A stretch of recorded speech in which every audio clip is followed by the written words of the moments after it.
Bienvenidos a 360 grados, una visión global de la noticia, un espacio para debatir sobre todo lo que sucede en Colombia y en el mundo. Y arrancaremos hoy 360 hablando de una polémica legalización que tiene a muchos gobiernos latinoamericanos pensando. Es justamente la decisión que tomó Uruguay de legalizar la venta y producción de la marihuana. La Junta Internacional de la Fiscalización de Estupefacientes ya advirtió que Uruguay estaría violando tratados internacionales. Sin embargo, fuertes voces en el continente dicen que la legalización es el único camino para frenar la violencia de los carteles de la droga. ¿Se debe legalizar en Colombia, por ejemplo, la marihuana? Tema de debate esta noche en 360. Y también hablaremos en el segundo bloque del alcalde Gustavo Petro y de cómo su destitución y las protestas, al parecer, estarían afectando la mesa de negociación de la paz en La Habana. Voceros de las FARC expresaron en un comunicado que encima de los desencuentros ideológicos y políticos que tienen con el alcalde Gustavo Petro, no aceptan la decisión del procurador. Piden mayor movilización social y advierten sobre lo que podría pasar con su participación política. ¿Qué pasará con Petro y La Habana? Tema de debate esta noche en 360 y no se muevan, que ya en segundos le damos la bienvenida a nuestros invitados.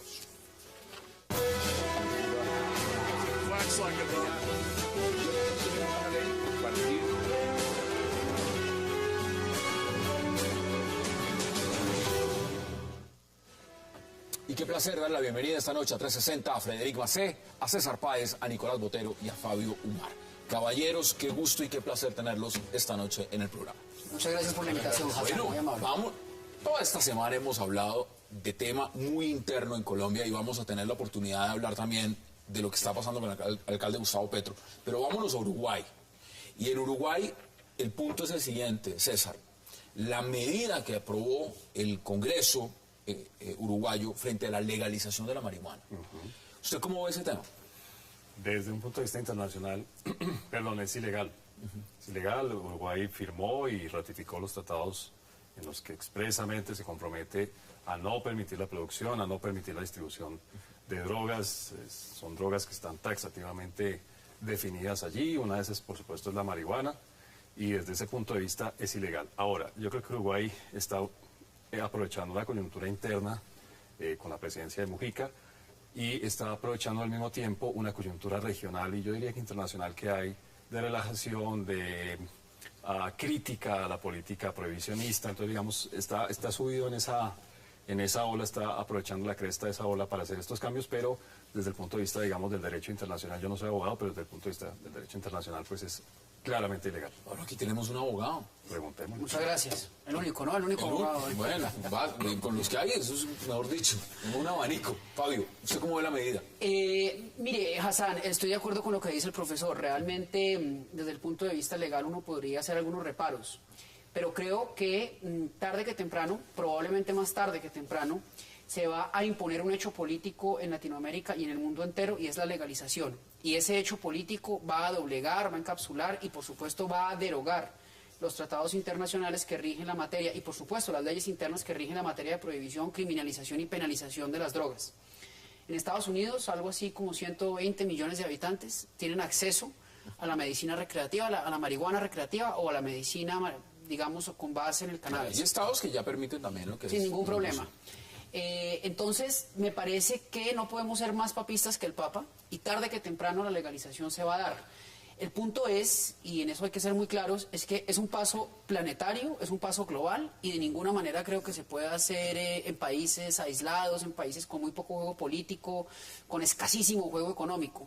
Ese debe ser lanzarnos al vacío desde el punto de vista de todo, un consenso en las naciones. Aquí me encontré un artículo sobre el cual quiero que empecemos a mirar también, que habla de los superpoderosos de la política de drogas en Colombia, ¿no? Y en el mundo. Ya vamos a hablar de los nombres y de qué pensarían estos personajes sobre este tema. Ahora, Frederic, bienvenido. ¿Usted cómo lo ve? ¿Ve positiva la medida? Dice, esto es un paso adelante. Realmente sabemos que la política antidrogas fracasó en el mundo. Esto no lo están diciendo el experto, lo están diciendo desde Washington, lo dice el propio Obama. Esto hay que cambiar algunas cosas. ¿Esta medida es lo que se necesita? Yo creo que es un paso interesante, pero yo, al contrario de lo que opina Fabio, yo creo que va a ser más tarde que temprano. O sea, que todo el continente tenga la misma medida, tenga la legalización de la producción y de la venta. Yo creo que no es para mañana. Y el problema precisamente que genera ese tipo de decisión es que no es que sea un problema en sí, sino que como un país adopta una medida y los demás países no lo adoptan de manera simultánea, eso puede generar algunos problemas de tráfico, de consumo de personas, un poco lo que hemos visto en Europa con Holanda. Holanda que sí, y eso generó algunos problemas, no solamente internos, sino también a nivel de inmigración. ¿No? Uruguay sería el primer país del mundo, y lo leo textual, convertirse en el primer país que legaliza el cultivo, procesamiento y venta de la marihuana. Eso es un paso gigantesco, eso no es cualquier cosa. ¿Cómo lo ve usted? Pues yo lo veo en parte con los contertulios, estoy de acuerdo con Frederick, yo creo que es más tarde que temprano. Sin duda es un proceso que está ya insertándose en la discusión global, pero sí me parece que esa parte de la importación de semillas, por ejemplo, y la exportación en algún momento de esa marihuana prensada, pues incentivará sin duda al tráfico y a otros tipos de medidas en producción y de todo. Además, sumado a esto, pues el consumo interno, aunque pues según los legisladores de Uruguay dicen que esa parte supuestamente la tienen ya medida. Realmente no hay estudios todavía que comprueben que no incrementará en algún momento el consumo interno. Veamos los críticos, porque los críticos son varios, César. Sí. Aquí, ¿quiénes podrán comprar y cultivar? Le voy a dar puntual el ejemplo. Podrán comprar en farmacias autorizadas todos los uruguayos. Según la ley, ¿no? Según la ley. En la realidad. Según la ley. Según la ley. La distancia entre una y otra. Ese es el margen. Según la ley. En farmacias autorizadas podrán comprar todos los uruguayos residentes del país mayores de 18 años que se hayan registrado como consumidores para uso recreativo o medicinal de la marihuana. Eso que acabas de leer es lo que a mí más me llama la atención, porque se presenta como una política muy liberal, muy abierta a todo, pero vamos a empadronar a los que fuman. Me explico, eso no, yo la verdad no entiendo mucho el sentido de que tengan que registrarse. Es de pronto una medida disuasiva para que la gente tenga vergüenza de decir yo fumo marihuana, no sé. Pero a ver, van a terminar vendiendo enfrente de los colegios, fácilmente puede pararse alguien y vender marihuana enfrente de un colegio, puede ahora abiertamente. Sí, puede pasar. En lo que yo no estoy de acuerdo y es digamos una crítica que se hace a este tipo de medidas, que Uruguay es el primer país, pero ustedes ya mencionaron una lista creciente de entidades políticas que lo están haciendo, es que esto no va a disparar el consumo. Me explico, la gente que consume hoy va a seguir consumiendo, pero no quiere decir que haya un aumento exponencial y mañana en la mitad del país y todos los niños y niñas de 10 a 15 años vayan a empezar a fumar marihuana, como no están haciéndolo con el cigarrillo, como no están haciéndolo con el alcohol. Pero los críticos sí dicen eso, César. Los críticos dicen que con esta medida se está abriendo un abanico de posibilidades para que el consumo sea más temprano. Digamos, a mí esto me parece más que crítica, es como una especie de profetas del apocalipsis, ¿no? Es decir, no hagamos estas cosas. No hay ni estudios que comprueban que eso vaya a aumentar o no vaya a aumentar. O sea, hay como una incógnita en esto que hace que es bastante difícil opinar por un lado o por otro lado. Mira lo que dice Raymond Hayes, y es el presidente de la Junta Internacional de Fiscalización. Mira lo que dice textualmente. Pero él dice lo que le toca decir, ¿no? Bueno, él dice lo que dice su organización. Es su trabajo. Ya vamos a ver declaraciones de Pepe Mujica. Dice lo siguiente: esa ley, la nueva ley, no protegerá a los jóvenes y alentará la experimentación prematura de estas drogas. Veamos también qué dice el presidente de Uruguay, José Pepe Mujica. Nosotros lo que queremos no es propiciar el desarrollo de la marihuana, lo que propiciamos de que ese vicio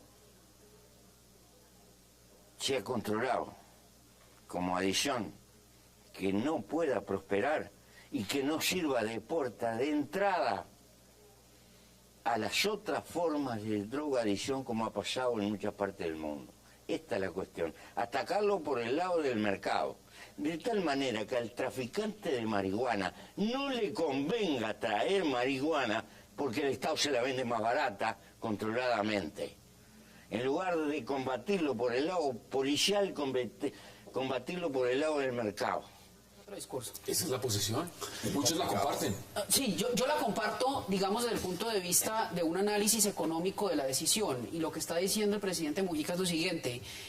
Con esa decisión estamos acabando la posibilidad de que haya carteles que importen y exporten de manera ilícita. Esa es la lógica que está implícita o explícita en el discurso. Es una lógica moral, perdón, es una lógica moral, totalmente moralista la del presidente. No, vamos a salvar a la gente de caer en las garras de drogas más fuertes. Yo no tengo un buen acento uruguayo, pero está diciendo esto, me parece, primero es moralista, y segundo, hay un argumento mínimo, el Estado compitiendo con los distribuidores ilegales. Sí, en términos de eficiencia, o sea, van a ser tan rápidos, va a haber el servicio de domicilio que tienen los distribuidores, los jíbaros, no sé cómo se llaman en Uruguay, los jíbaros en términos de eficiencia. Sí, cuando está monopolizado por el Estado, claro que sí. O a usted le queda fácil montar un acueducto aquí, por ejemplo. Es exactamente lo mismo. Cuando está monopolizado por el Estado... Llevar agua desde una fuente a varios kilómetros de distancia hasta la llave de su casa es diferente. Bueno, Es más fácil tener una política de control. Bueno, la ley dice que esto va a ser con licencias. ¿Cómo funcionará? Es con licencias. Claro, eso no especifica los criterios que obligarán para otorgar las licencias. Eso lo hace más difícil, más ineficiente. Va también a permitir el consumo 18 años. Sí, a los 18 usted puede ir a comprar marihuana. De una u otra manera incentiva a que se empiece en edades más tempranas. Que de pronto lo hagan libremente o que se muestren más es diferente. En un país como Colombia, que ha puesto muertos, que ha seguido la doctrina de Washington marcada, Plan Colombia, erradicación, combate, todo el tema militar y todo lo que significa, que vengan a decir, vamos a seguir la ruta de Uruguay, vamos a legalizar marihuana, que el Estado, ¿eso es viable acá? Yo digo ¿O no es viable? Mire, yo creo que es legal de facto aquí la marihuana. Claro, ¿no? Legal de facto y las otras drogas. Ahora, que eso vaya a cambiar, digamos, que se hiciera una legalización de la marihuana, incluso de la cocaína, que vaya a cambiar mucho, yo no creo. Un argumento... ¿No desaparecen los carteles? No. Eso no van a desaparecer. No, es que hoy en día tenemos carteles de contrabando de cigarrillos, tenemos carteles de contrabando de alcohol, tenemos carteles de contrabando de CDs y DVDs. ¿De gasolina? Que son mercancías de gasolina, que son mercancías legales. Y existen carteles. Me explico, la legalización per se, automáticamente de un día para otro, no acaba las posiciones. Es más fácil para el Estado controlar la venta de alcohol, como se hace en algunos países nórdicos, ¿sí?, que controlar la venta de marihuana. Es más fácil cultivar marihuana en su casa que fabricar cerveza o vino. Claro. Entonces ahí va a ser muy complicado. Bueno, vamos a la pausa. Quiero que podamos debatir otros 2 o 3 minutos sobre este tema porque tenemos que seguir avanzando. Vamos a la pausa en 360 y ya regresamos.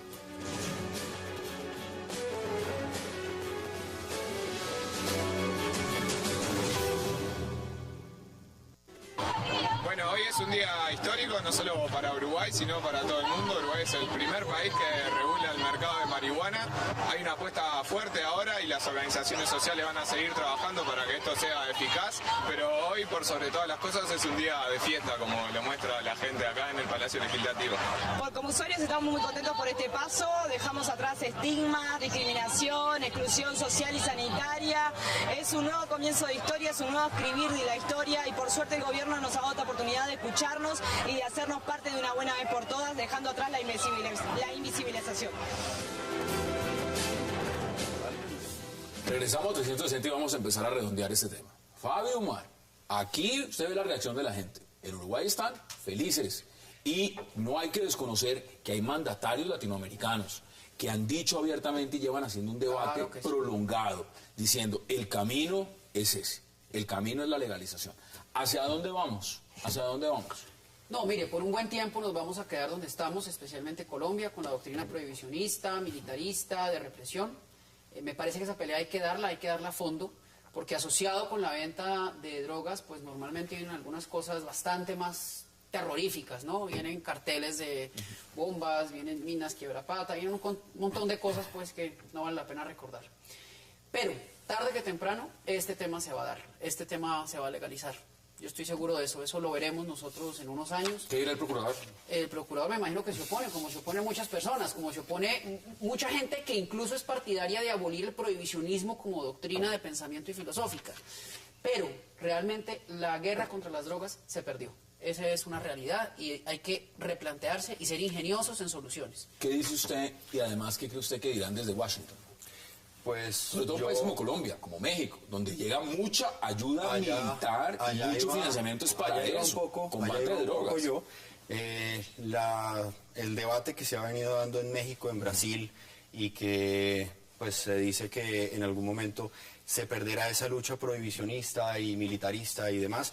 Yo estoy de acuerdo en parte con el debate, pero también con esa lucha marcada. Yo creo que aquí hay dos fases importantes por las cuales se debe dar el debate. Una, que es, se va a utilizar como método para el manejo de pacientes en fase terminal, o se va a dar una liberalización para el consumo e incentivarlo en edades tempranas y demás. Eso genera, yo creo que acabaría con parte de la educación y de la niñez. ¿Cuáles son sus conclusiones? Que la legalización es una buena opción, pero no es la panacea. Y yo creo que una medida unilateral, o sea, en un país solo, puede ser una respuesta o puede ayudar a avanzar en un camino hacia una legalización continental, pero eso no va a resolver todos los problemas. Los problemas no son de los carteles, hay otros carteles. El cartel de la marihuana no es el que más amenaza la seguridad del continente. César. Yo creo que estoy de acuerdo con ustedes en el qué, en lo que no estoy de acuerdo es en el cómo, digamos. Yo creo que sí se está dando un debate, sí se está empezando a romper la inercia hacia la dirección de la legalización. El cómo es lo diferente. Hay tres modelos principales. Uno es el de Mujica, que es similar al de Evo Morales con la coca, no con la cocaína, con la coca. Y otro diferente es el de Juan Manuel Santos, que pone el mismo tema, pero la estrategia es totalmente diferente. Mientras Evo y Mujica han hecho, bien o mal, es otra cuestión, digamos, muy hábilmente para la política interna y para la política regional, han tomado medidas unilaterales. El presidente Santos lo que ha hecho todo el tiempo desde que empezó a hablar del tema es plantearlo como un tema que se debe mover en el ámbito, en el ambiente multilateral. Global. Sí, multilateral. Okay. Él dice, yo creo que esta guerra hay que repensarla, no sé qué, pero es una decisión que Colombia no va a tomar sola. Quiero decir, es una estrategia. Nunca lo haría como lo acaba de hacer Uruguay. Jamás. Su alineación es totalmente y yo creo que con lo de Uruguay y Bolivia se corre un riesgo, y es que haya un efecto boomerang. Es decir, que de alguna manera haya una reacción por parte de la comunidad internacional y empiecen a criticar estas medidas, se trata de lo que están haciendo, finalmente. Que además, ¿qué es lo que están haciendo en este momento? Si el expediente no sale exactamente como la gente quisiera que saliera, cualquier pequeña, como dice usted, si de pronto se demuestra que la gente ya no empieza a los 21 años, sino a los 18, cualquier cosa se lo van a cobrar, y esto puede ser una cuenta de cobro que puede que puede llevar a que haya un retroceso en la discusión que se está dando, que es muy interesante, y no solamente en América, ¿no? En el mundo. Mire, Europa, cambiando de tema, porque tenemos varios. Estoy viendo primera página de medios nacionales en Colombia, para los que nos están viendo también. Estamos en vivo, son las 8:24 p.m. hora de Bogotá, Quito y Lima. Miren, hace poco estaban acá sentados, cuando digo pocos, unas semanas, estaban aquí legisladores y ponentes de un proyecto de ley que no avanzó en el Congreso y tenía que ver claramente con los conductores borrachos. En este momento estoy leyendo, titular del Espectador, ley de conductores ebrios sí será aprobada este año. Llegaron a un acuerdo Senado y Cámara. Lo curioso, ¿sabe qué es? Esta mañana tuvo que llegar un conductor ebrio y atropellar 8 niños en una esquina. Uno de ellos perdió ya una pierna, para que los honorables senadores y congresistas se sienten a aprobar un proyecto de emergencia, cuando lo pudieron haber aprobado hace unas semanas atrás y sencillamente no quisieron hacerlo, y le habían recortado de 20 de puntos específicos, le habían dejado solo uno. ¿Usted qué opina al respecto? Eso es lo que tiene que pasar en el país para que se sienten los congresistas otra vez a hablar de un tema y llegar a un acuerdo. ¿Tienen que atropellar 8 niños en la mañana? ¿Eso es lo que pasa en Colombia? Sí, eso es lo que pasa en Colombia, con todo, con absolutamente todo. Nosotros legislamos especialmente en un tema de política criminal, como es esa, la creación de una ley o la expedición de una ley que, digamos, está enmarcada dentro del ámbito de la política criminal, pues al son de los acontecimientos matutinos. Si mañana hubiera, digamos, algún tema, digamos, se repitiera el tema de Roselvira Celi, pues volveríamos a generar el debate de un tipo penal que se llamara emparamiento, por decir cosas así. Yo creo que con los conductores ebrios, pues toda la mano dura que quepa, mientras ello no implique sanciones penales. Y lo digo desde el punto de vista de quien vive metido 21 horas al día en un juzgado, y es que realmente la justicia penal no da abasto. penalizar ese tipo de conductas va a terminar colapsando, si es que se puede colapsar más, el ya destruido y colapsadísimo sistema acusatorio. Ya se están pidiendo a gritos reformas porque no dimos abasto. Los jueces, los fiscales, los abogados... ¿Cuál debería ser la sanción entonces? ¿Cuál debería ser la sanción? Administrativa, una sanción administrativa, una multa gigantesca que, por ejemplo, fuera del valor de la mitad del bien que va conduciendo. Si usted conduce un vehículo de 100 millones, la multa es de 50. ¿Usted cómo le parece lo que está pasando? Porque es muy loable, por supuesto, que por lo menos se sienten a hablar. Lo increíble es que lo tienen que hacer, tuvieron todo el proceso para hacerlo. Y resulta que tienen que atropellar 8 niños y que uno pierda la pierna para que se sienten otra vez a discutir el tema. ¿Qué nos dice eso de lo que está pasando en el país? Pues que es lamentable de una u otra forma el manejo político que se le da a ciertas medidas que de una u otra forma se necesita en la sociedad. Estoy de acuerdo con la posición ahora de Fabio en una parte administrativa, pero también me parece que es importante que exista una forma de educación también mucho más fuerte. ¿Y usted no cree que debe haber cárcel, digamos, en esos casos? Yo siempre pongo el ejemplo y pues muchos de los que vienen lo dicen. Usted en Estados Unidos fue arrestado. Sí, las cárceles están colapsadas y tampoco se ha hecho nada para poderlas arreglar de una u otra manera. El sistema penitenciario, y creo que el carcelario, me corrige acá Fabio, pues colapsó. Entonces también tocaría ver qué otro tipo de medidas. El de las licencias, suspender las licencias, creo que no ha dado el resultado. No, si el señor concejal de Chile ya se estaba sacando otra vez, estaba sacando una licencia. Entonces, hay que mano dura, pero también hay que ver otras opciones porque realmente... Frederic, ¿en su país cómo es? Hay una ¿Son flexibles frente a ese tema? Hay una mezcla, una combinación de sanciones penales y administrativas y hay una licencia con puntos. Entonces uno manera con un grado de alcohol elevado, pues le quitan la licencia o le quitan, dependiendo del grado, le quitan algunos puntos. Tiene que pagar multa y en algunos casos, obviamente, dependiendo, puede ser que haya una condena penal. Sí, o sea, si usted mata a alguien manejando borracho, no, pero acá también, acá también, es que eso es obvio. Hoy en día, si usted es borracho, mata a una persona, pues digamos que está en curso en un proceso penal por homicidio o por lesiones personales. Lo que yo me opongo es la criminalización de la mera conducta de manejar embriagado, es decir, crear un delito autónomo que se llamara, por ejemplo, conducción en estado de embriaguez. Eso es lo que yo me opongo, porque es crear un nuevo delito, requiere un mayor número de fiscales. Y si no damos abasto... No tenemos el sistema, no tenemos la capacidad. No, simplemente no podemos. Realmente, si eso pasara, creo que el sistema colapsaría y realmente habría un momento de quiebre. Hay algunos países europeos, por ejemplo en Noruega, no sé si todavía es el caso, pero en Noruega, si usted tiene invitados en su casa, que deja al invitado manejar con grado de alcohol, le pueden condenar a usted mismo. Usted es responsable, no solamente a la persona que maneja borracho, sino a la persona que dejó salir esa persona de su casa borracho. Quedan 2 minutos de este tema. Deme sus conclusiones también y su punto de vista, César. Yo creo que hoy debe ser de la época navideña o algo así, que lo carga uno esta energía. Que puede ser tan negativo. El problema no es que no es solo que la gente conduzca borracha y mate a otras personas. Ustedes han visto las cifras de gente muerta en accidentes de tránsito en general. Sí, no solamente pues aquí no saben manejar. No solamente tomar. Quiero decir, a mi modo, trágicamente, los conductores serios son la punta del iceberg.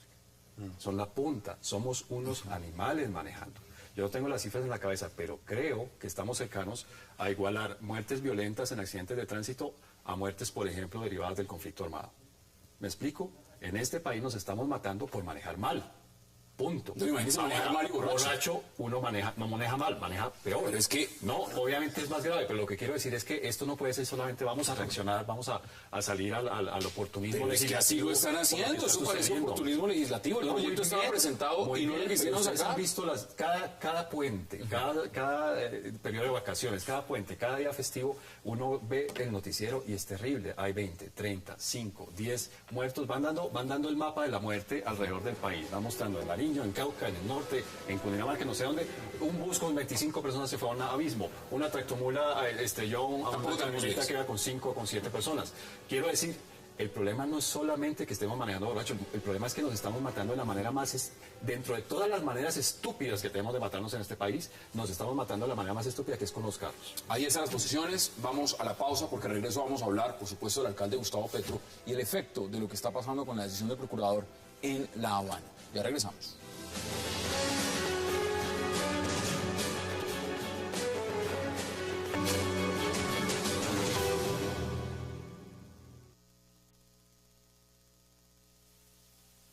Colombia no puede seguir a merced de un fanático y despótico representante de la derecha más retardaría el país. ¿Qué pretende? ¿Sabotear todos los procesos democráticos? Con Ordóñez el país retorna a episodios lamentables de la historia, que poco o nada ayudan en la superación de las causas del conflicto, ni a la reconciliación de la ciudadanía. Su poder omnímodo manifiesto en la persecución a las corrientes progresistas y a líderes como Piedad Córdoba y Gustavo Petro está directamente ligado en el proyecto fascista de Álvaro Uribe. La decisión del ultramontano procurador es otro grave golpe contra el proceso de paz de La Habana, que afecta la confianza y la credibilidad. Desde hace varios años el establecimiento ha insistido hipócritamente en que el éxito de la figura de Petro era la demostración que en Colombia es posible realizar actividad política de izquierda, sin armas. Ayer, de un solo plumazo, Ordóñez nos dio a los alzados en armas una lección sobre lo que para la oligarquía significa la democracia en Colombia y sobre las nulas garantías para ejercer un ejercicio político independiente.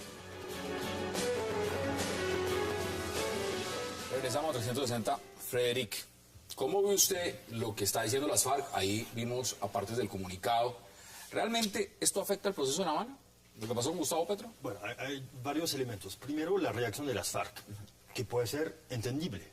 El problema, o lo que me molesta un poquito, es que no me acuerdo haber escuchado a las FARC criticar al procurador cuando destituyó otras personas, de manera que pueden ser también interpretadas como exageradas. Cuando destituyó a Arias, obviamente las FARC no reaccionaron. No, yo creo que cuando destituyó a Piedad Córdoba, no me recuerdo, puedo ser equivocado, que las FARC hayan emitido un comunicado muy fuerte en contra del procurador. Entonces, eso es un tema, digamos, sobre la destitución.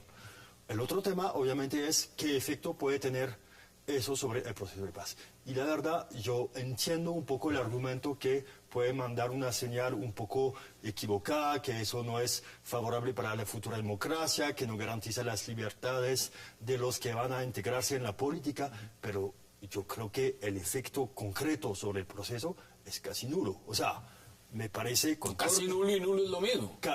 Me parece que, con todo respeto... que el hecho de que Petro esté destituido vaya a descarrilar el proceso, no lo creo ni un minuto. Bueno, pero el alcalde Gustavo Petro sí lo ha dicho y le ha dicho al presidente que vamos a ver de qué lado está, si está al lado de la paz o si está del otro lado. Fabio Umar, ¿usted cómo lo ve? ¿Esto realmente sí afecta o no afecta el proceso en La Habana? Ahí están las palabras de las FARC. Sí, qué pregunta tan difícil, porque mire, realmente ya yo no sé qué está pasando en La Habana, creo que nadie lo sabe, y me parece que hay un montón de cosas ocultas ahí, o que por lo menos nos ocultan a los colombianos del común.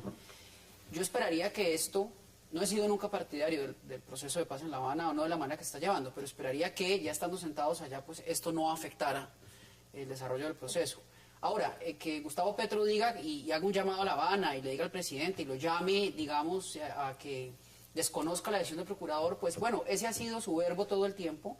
Esa ha sido su bandera, una bandera incendiaria, un verbo absolutamente, digamos, que retoma el concepto de lucha de clases, ¿no? Y él se hace pasar como ahorita como el mártir, cuando, por ejemplo, tampoco lo oímos, y estoy de acuerdo con lo que usted decía o con lo que Fred decía, yo no lo oí nunca decir lo mismo al procurador cuando instituyó, por ejemplo, otro procurador, a Fernando Londoño, también 18 años. Entonces, me parece pues oportunista, pero que le quede claro a la gente, es que a él no le están destituyendo por ser de izquierda ni por ser un reinsertado del M-19, le están destituyendo básicamente por ser ineficiente y por ser bastante torpe y eventualmente corrupto, como lo probarán más adelante, muy seguramente, con el esquema de basuras. Eso es la destitución, realmente. Vendrán otras, también estoy convencido de eso, porque se ha ido descubriendo que el tema de la mala administración al interior de la alcaldía de Petro, pues ha sido, digamos, ya digna de llevar a una película de ciencia ficción. César, ¿usted cómo lo ve? ¿Esto afecta o no afecta el proceso en La Habana? Yo creo que afecta, es una gota más en un vaso que ya está a punto de derramarse, yo creo, y es de una hipersimplificación de la política en Colombia peligrosa y de una polarización que a mí me parece que no lleva a nada bueno. El debate evidentemente es sano, en una democracia las diferentes posiciones hacen la democracia. Pero esta hipersimplificación, por un lado, fascista, ultramontano, lefebrista, y del otro lado, castrochavista y guerrillero, y no, es decir, yo no puedo... Es una polarización. Y una hipersimplificación, o sea, la política en Colombia no es más que eso, quiero decir, ¿no? La mitad del país es guerrillera y la otra mitad es facha, realmente. fascista, pues Frederick, que viene de un continente que sufrió el fascismo de verdad. Yo no creo que el procurador sea fascista, yo no creo que Álvaro Uribe sea fascista. O sea, lo que quiero decir es que se está perdiendo y se está pauperizando el debate político, y los señalamientos son esos, ¿no? Y el lenguaje.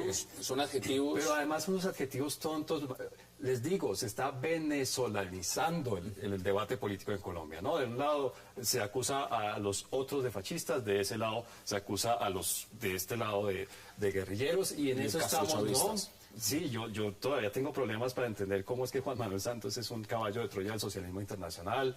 Tengo, no sé, fascista Álvaro Uribe o el propio procurador. Les digo, a mí me parece una pauperización y una hipersimplificación que de verdad es muy, muy triste y muy pobre, y lo digo, y qué pena decirlo con este tono peyorativo, se está venezolanizando la política en Colombia. ¿Qué dice usted, Nicolás? Yo estoy de acuerdo con Fabio, es una personalización ahí de la política colombiana, y estoy de acuerdo con lo que decía ahora un poco Fabio. A Gustavo Petro no se le está inhabilitando ni por ser reinsertado del M-19, pero a mí sí me parece ni por ser de izquierda ni nada así por el estilo. Es por un modelo de gerencia. Pero eso piensan ustedes dos. Hay muchos, y se han sentado acá. Ayer estaba el senador Camilo Romero, estaba el senador Avellaneda, el problema y dicen todo lo contrario. El problema de eso es que se está polarizando la sociedad, ¿no? Y si eso llegase a afectar el proceso, que nadie sabe realmente a dónde ha llegado o hasta dónde va a llegar o demás, pues entonces es claro que es una personalización de la política interna. Pues digamos que es razonable que eso pase, es razonable que alguien de izquierda diga que a su contertulio, digamos, o su copartidario lo acaban de expulsar por ser de izquierda. Si a mí mañana, digamos, pues me pasara lo mismo, yo diría, mire, es que hay una clara persecución contra los abogados de gas. Por esos nombres, dos ejemplos, y démosle la palabra a Frederick.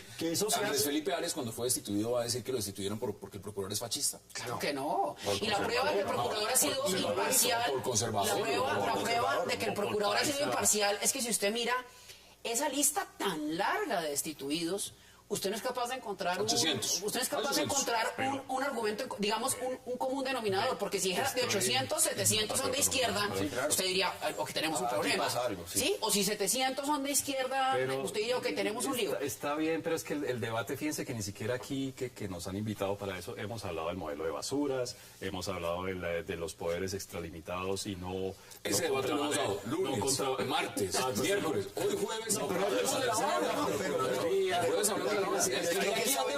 todos esos puntos. Si está extralimitado, si no. ¿Qué se sabe de La Habana? Esa es la gran pregunta. ¿Qué se sabe de La Habana? No, lo que pasa es que esto sí están diciendo que esto no. La pregunta es si esto afecta en La Habana.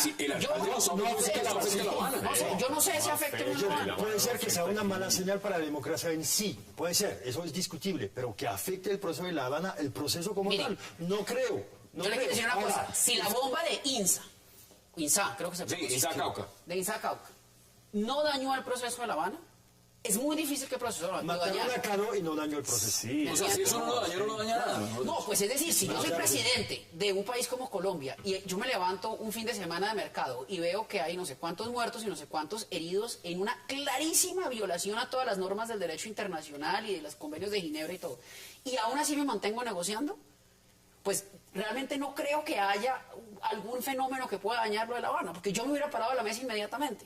Es que además las FARC critican la decisión del procurador no para defender a Petro, porque la relación de Petro con las FARC no es la más amistosa, digamos. Entonces es una decisión que no va a afectar. La declaración de las FARC no va a afectar a Petro, y Petro no va a afectar al proceso de La Habana. O sea, no no es impermeable. Pero es que, vuelvo y le repito, esto no lo dice nadie distinto, sino el propio alcalde de Bogotá, Gustavo Petro. Él dice, esto afecta a la mesa de negociación en La Habana. Es decir, que es una decisión muy grave. Crear este estado de zozobra de miren lo que están haciendo.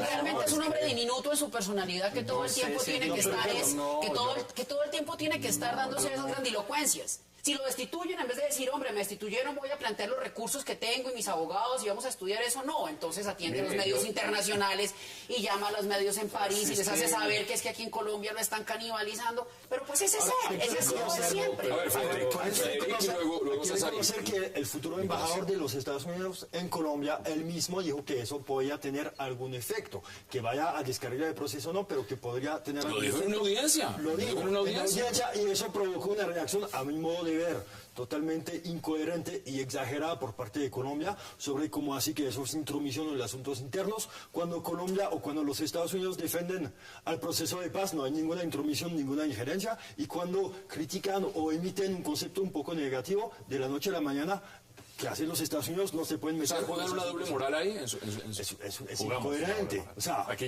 en es Colombia. totalmente incoherente. Y los Estados Unidos, él hizo una declaración no sobre el procurador, sino sobre el proceso de paz. Los Estados Unidos no pueden opinar O sea, sobre, si sobre el proceso de avalan paz. y le dan bendiciones al proceso de paz, está bien. Pero si ponen una crítica sobre el proceso de paz, entonces está mal. O tienen derecho a opinar, y entonces pueden criticar positivamente o negativamente, o no tienen derecho a opinar de asuntos internos, entonces no pueden opinar cuando el proceso va bien.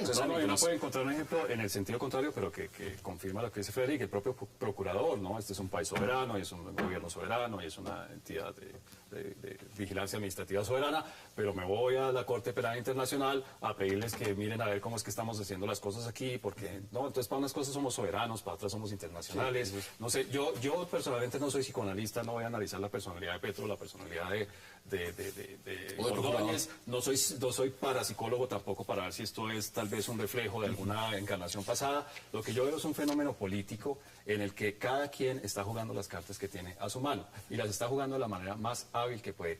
Hasta hace 3 días, Gustavo Petro tal vez aparecía en los medios de comunicación colombianos, tal vez. En 2 días lo he visto, en CNN, en BBC, en cuanto medio nacional. ¿Cuánto tiempo le han dedicado aquí? Que no creo que sea... Van 4 días desde el momento de la destitución. Van 4 días. Se han analizado y se han debatido todas las aristas. Pero, Hassan, además, este programa, con quiero decir, todos, miremos con todas las posiciones. toda la parrilla del canal, seguramente en los noticieros, en los otros programas se ha hablado del tema. La carátula de semana. Está sacándole quiero decir, si me preguntan a mí, realmente el procurador hizo una torpeza enorme y fue darle a Petro toda la pantalla que quisiera. Subió 20 puntos en las encuestas. Lo dijimos ayer. Tuvo que ser destituido posiblemente por Claro, porque es víctima de la gente. Vamos a la pausa y ya le doy la palabra a Nicolás Botero. Vamos a la pausa entre 60 y ya regresamos para seguir debatiendo este mismo tema.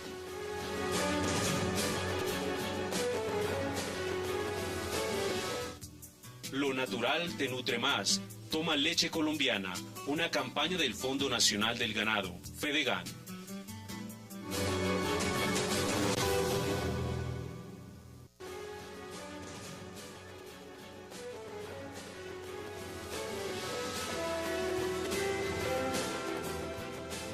En Estados Unidos hoy en día Barack Obama dice sí, proceso de paz. Yes, we can. Regresamos a 360 y entramos en la recta final. Nicolás, mire. Claramente, las FARC quieren participación política. Ese es el punto. Ya se negoció. Ahorita entramos al tema de narcotráfico que se está negociando en La Habana. Un poco lento, pero ahí va. En el tema de participación política, evidentemente, las aspiraciones son ocupar cargos públicos. Ir al Congreso, alcaldías, consejos, asambleas, todo lo demás. El argumento es el siguiente. Si alguien que formó parte del M-19 entró a la democracia, se eligió de manera electoral y ganó unas elecciones con un porcentaje mínimo, pero legalmente. Ganó las elecciones, el alcalde legítimo por votación popular, el segundo cargo más importante en Colombia. Y lo destituyen. ¿Qué podrán estar pensando los señores de las FARC el día de mañana? Pues, si tienen la opción y se llega a firmar este acuerdo, ¿cómo se podría firmar? Pues a mí esa quizás puede ser la parte que detrás de cámaras hablábamos un poco, y es que si la influencia de lo que pueda llegar a pasar con el alcalde de Bogotá influye en el proceso de paz directamente, pues entonces el proceso de paz va a llegar un momento en el que se va a tener que romper por lo más flaco, ¿no? ¿Y por qué? Porque entonces que las FARC realmente, aunque nosotros no sabemos realmente qué es lo que está pasando en la mesa de diálogo, pues que las FARC realmente nos digan y se comprometan a ver quién va a ser el desminado cuando ellos se reinserten, quién va a desvincular a los niños de la guerra, quién va a, o van a seguir violando los derechos humanos y el derecho internacional humanitario de la manera que lo hacen. Entonces, eso es lo que realmente, pues creo yo, que el pueblo colombiano está esperando. No creo personalmente que una destitución o una inhabilidad política como la que se dio en este momento, que vuelvo y repito, no es por el partido político, no es por su filiación política o lo que él haga dentro de su política, sino por un esquema de gerencia e ineficacia en una ciudad que reclama una gerencia. 15 años de inhabilidad. Sí, hay un problema, porque a mí me choca de alguna manera que una persona pueda ser destituida cuando ha sido elegida, ¿sí? Pero Frederic, también había un movimiento de firmas para poder revocatoria de mandato. Y que los votantes decidan. A mí me parece un poco raro, ¿sí? Viniendo de Europa, que la ley esté como está. Pues obviamente la respeto, pero yo creo que no es el problema del procurador o de Petro, es el problema que hay una ley que permite eso. Federico, usted lo decía al inicio, Hay que cambiar la Constitución. ¿Por qué no se quejaron Constituyente? ¿Por qué no se quejaban cuando estaban destituyendo a los de centro, a los de derecha, a los de extrema derecha, a los de centro izquierda? ¿Por qué no se quejaban antes? ¿Por qué se quejan hoy? Exactamente, pero si las FARC quieren ponerle el tema sobre la mesa, hay que decirlo claramente. Vamos o queremos que esa ley sea revisada porque no nos parece conveniente por tal y tal razones, ¿sí? Y parece que esta mañana estaba escuchando en la W, creo que una juez de la, no me acuerdo qué país, estaba explicando que de pronto a nivel interamericano esa ley tiene algunas, pues yo no soy abogado. No las tiene, con el tema de la Comisión Interamericana de Derechos Humanos. Entonces, y si tiene interamericano, también la tendrá a nivel global en algún momento. Entonces, es que no hay países que tengan ese mecanismo. Es decir, en la mayoría de países no puede un individuo salir y destituir a quien fue electo por voto popular. Pues normalmente eso lo tenemos en Colombia. Normalmente no. Bueno, entonces ahí hay un debate. Esa fue la Constitución que se hicieron. Y esa Constitución en su mayoría también la verdad me dice en ese momento que era la mayoría constituyente. Pero yo no soy abogado, no soy constitucionalista, pero hasta donde yo sé, la Constitución del 91 ha sido reformada por lo menos en un 25% de su articulado original. Probablemente, sí. ¿No? Es decir, la Constitución no es esta Constitución estadounidense sagrada de los padres fundadores, a la que se le han hecho 4 enmiendas, no sé cuántas. Es una Constitución a la que una cuarta parte del articulado original se le ha cambiado. No vamos a hablar de los articulitos. Sí, los que han introducido y los que no se han podido. Pero el problema aquí es que se ha cambiado la Constitución cuando se ha visto la necesidad. Pero no en este punto. Pero no en este punto. No, pero sí en otros que son el 25% del articulado original. Entonces hay puntos que no se pueden tocar en la Constitución y otros que sí. No se puede tocar todo. A nivel interamericano y a nivel internacional sí miran y somos importantes por la destitución de un alcalde que fue con falta de gerencia, pero entonces no somos importantes y no nos miran a nivel internacional por un proceso de paz de un grupo declarado terrorista. No es jurídica la discusión. Usted decía hace un rato, pero Fred, qué pena, y esto para contestar una pregunta que hizo Hassan hace un par de minutos. ¿Por qué ahora el gran escándalo? Uno, Petro es muy hábil políticamente. Mucho. Tonto no es. Nadie lo duda. Dos, la sensibilidad de la sociedad o de una buena parte de la sociedad, evidentemente, no estoy hablando de los medios de comunicación, etcétera, frente a si Piedad Córdoba era o no era Teodora, frente a Samuel Moreno si era o no era corrupto. Puede ser más laxa, es decir, puede aceptar mucho más fácilmente las decisiones del procurador frente a Andrés Felipe Arias por razones diferentes. Pudo ser mucho más laxa, mucho más, si se quiere, no sé si la palabra, pero es cómplice entre unas comillas muy grandes. Pero con Gustavo Petro sí, ineficiente, sí, pero tampoco estaba, es decir, yo creo que la gente tiene cierto sentido de justicia en el que le parece exagerado. Ahí sí está haciendo una cosa. El tema que usted plantea, lo han dicho muchos. La gran pregunta es entonces, ¿cuánto era lo justo? ¿Y enmarcado en qué? ¿En el Código de la Procuraduría o en el albedrío personal de decir que son 2 años, que son 6 meses? Es que ahí el concepto de justicia no aplica. Bueno. A mí me da pena. Ahí no es lo que le parezca a uno si es justo o no, es lo que la ley dice. Y la tipicidad de la ley 734, que es el Código Disciplinario Único, está totalmente tasada, igual que en el Código Penal, igual que el Código de las Contravenciones. Pues ¿cuánto hay que aplicar? Ahí dice 10 a 20. Dice 10 a 20, pusieron 15. Pero ¿Una puede ser 11 y una puede ser 19? Pero no debe existir cierta proporcionalidad en las condenas? Pues no sé el abogado. No, yo sí creo que existe, y a mí me parece que para las que ha impuesto este procurador en particular, la de Petro es una condena que está por lo bajo del promedio. Porque es que... el promedio con los mismos hechos... No, pues es que es la primera vez que tenemos un escándalo de una mala administración de una basura. Pero estamos saliendo del tema. A ver, está tasado en la ley, pero según lo que el procurador ha puesto está por debajo.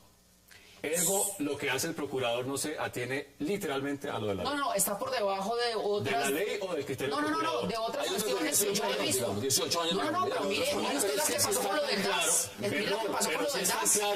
Son 20 años para todo el mundo. Si es tan claro y es tan objetivo, está escrito en la ley, ¿cuál es la discrecionalidad? No debería haberla. Pero volvemos ¿Cuál es el problema? Entonces la ley está mal hecha. Entonces, volviendo al tema, ¿cuál es la influencia de esta decisión sobre el proceso de La Habana? Yo diría casi de manera un poco provocativa que si eso permite que se cambie la ley porque hay un consenso de la clase política, yo diría que bienvenida la decisión. Pero la mayoría de la clase política, los medios y los demás están diciendo que hay que modificarla, que hay que reducir los poderes del procurador. Entonces es una buena... No solo lo están diciendo absolutamente la mayoría de sectores. Perdón, lo están diciendo. Queda menos de minuto y medio. Denme sus conclusiones. En menos de 20 segundos. Pues que me parece complejo si esto llega a tener una influencia directa con el proceso de La Habana, que pues lamentablemente la población colombiana no sabe exactamente Pero miren lo que dijo Fabio Omar. No se levantaron de la mesa después de un bombazo en Insaca, porque se van a levantar por una destitución. Por eso, pues complicadísimo. Y pues yo creo que las leyes hay que atacarlas, hay que acatarlas y recibirlas, y es un fallo, él tendrá su segunda instancia. Conclusiones, 20 segundos. Mi absoluto apoyo al procurador, creo que tomó la decisión correcta, y esto no es un debate político, esto es un debate jurídico, que puede tener algunas consecuencias jurídicas, pero ya veremos cuáles son. Yo en este momento no soy capaz de hacer una lista futuro. 20 segundos. Yo no creo que la decisión vaya a tener influencia sobre el proceso de paz, pero si el proceso de paz puede tener influencia sobre la ley, bienvenida.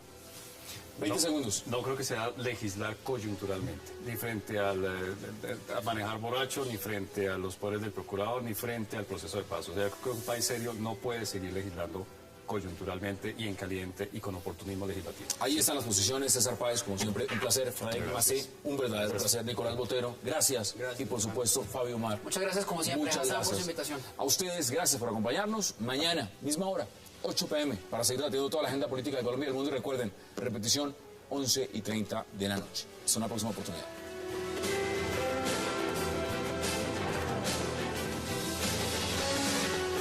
Expreso Bolivariano, vamos por Colombia, presentó 360 grados.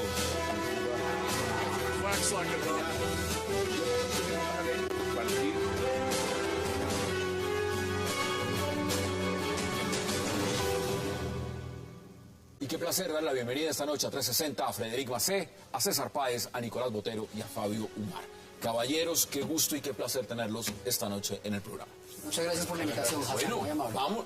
Toda esta semana hemos hablado de tema muy interno en Colombia y vamos a tener la oportunidad de hablar también de lo que está pasando con el alcalde Gustavo Petro. Pero vámonos a Uruguay. Y en Uruguay el punto es el siguiente, César. La medida que aprobó el Congreso uruguayo frente a la legalización de la marihuana. ¿Usted cómo ve ese tema? Desde un punto de vista internacional, perdón, es ilegal. Es ilegal. Uruguay firmó y ratificó los tratados en los que expresamente se compromete a no permitir la producción, a no permitir la distribución de drogas. Son drogas que están taxativamente definidas allí. Una de esas, por supuesto, es la marihuana. Y desde ese punto de vista es ilegal. Ahora, yo creo que Uruguay está aprovechando la coyuntura interna con la presidencia de Mujica y está aprovechando al mismo tiempo una coyuntura regional y yo diría que internacional que hay de relajación, de crítica a la política prohibicionista. Entonces, digamos, está subido en esa ola, está aprovechando la cresta de esa ola para hacer estos cambios, pero desde el punto de vista, digamos, del derecho internacional, yo no soy abogado, pero desde el punto de vista del derecho internacional, pues es claramente ilegal. Bueno, aquí tenemos un abogado. Preguntemos. Muchas gracias. El único, ¿no? El único abogado. Bueno, con los que hay, eso es mejor dicho, un abanico. Fabio, ¿usted cómo ve la medida? Mire, Hassan, estoy de acuerdo con lo que dice el profesor. Realmente, desde el punto de vista legal, uno podría hacer algunos reparos. Pero creo que tarde que temprano...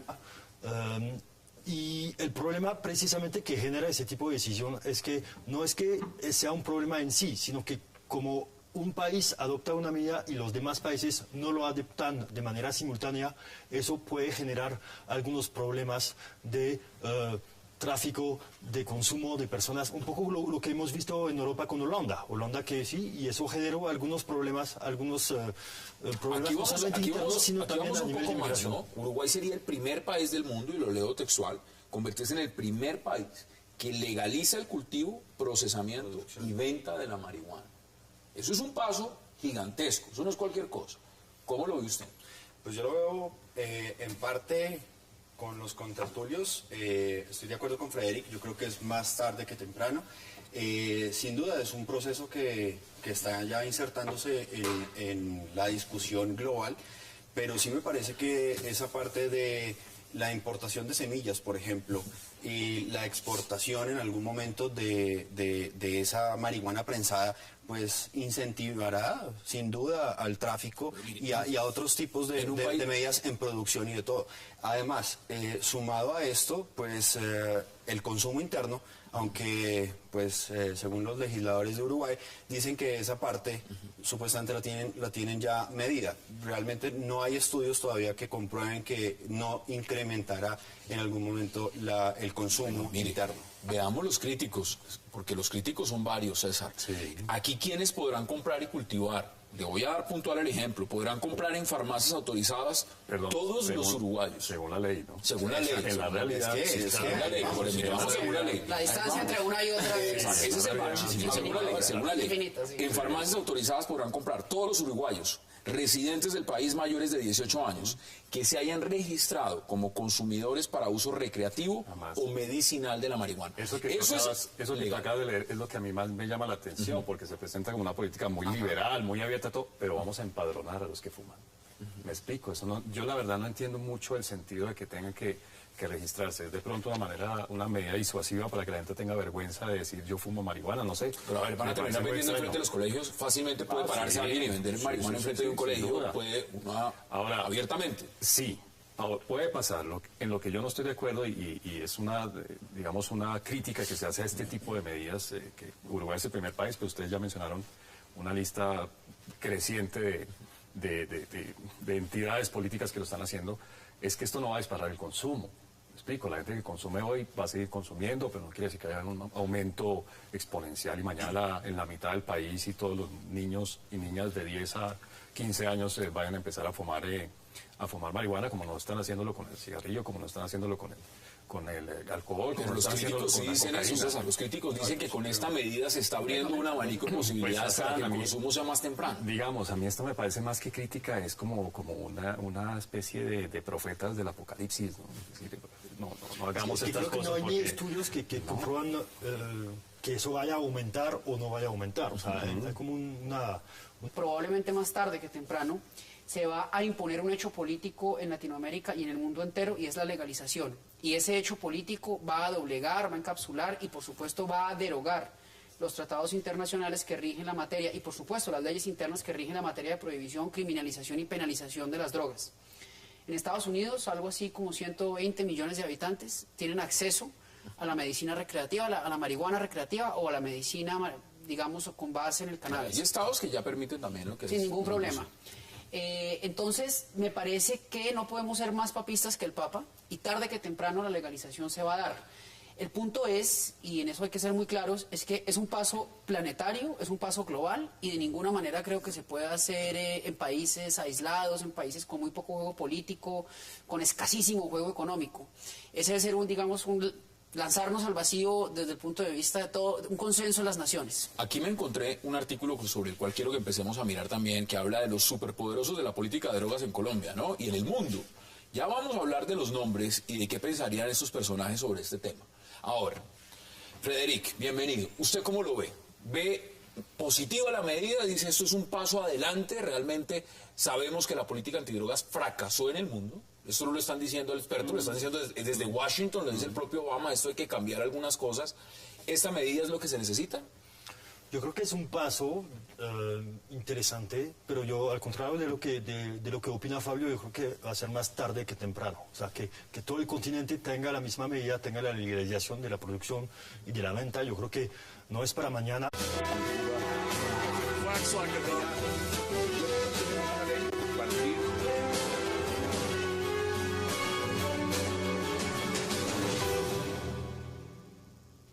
Bienvenidos a 360 grados, una visión global de la noticia, un espacio para debatir sobre todo lo que sucede en Colombia y en el mundo. Y arrancaremos hoy 360 hablando de una polémica legalización que tiene a muchos gobiernos latinoamericanos pensando. Es justamente la decisión que tomó Uruguay de legalizar la venta y producción de la marihuana. La Junta Internacional de la Fiscalización de Estupefacientes ya advirtió que Uruguay estaría violando tratados internacionales. Sin embargo, fuertes voces en el continente dicen que la legalización es el único camino para frenar la violencia de los carteles de la droga. ¿Se debe legalizar en Colombia, por ejemplo, la marihuana? Tema de debate esta noche en 360. Y también hablaremos en el segundo bloque del alcalde Gustavo Petro y de cómo su destitución y las protestas, al parecer, estarían afectando la mesa de negociación de la paz en La Habana. Voceros de las FARC expresaron en un comunicado que encima de los desencuentros ideológicos y políticos que tienen con el alcalde Gustavo Petro, no aceptan la decisión del procurador. Piden mayor movilización social y advierten sobre lo que podría pasar con su participación política. ¿Qué pasará con Petro y La Habana? Tema de debate esta noche en 360 y no se muevan, que ya en segundos le damos la bienvenida a nuestros invitados. Wax like a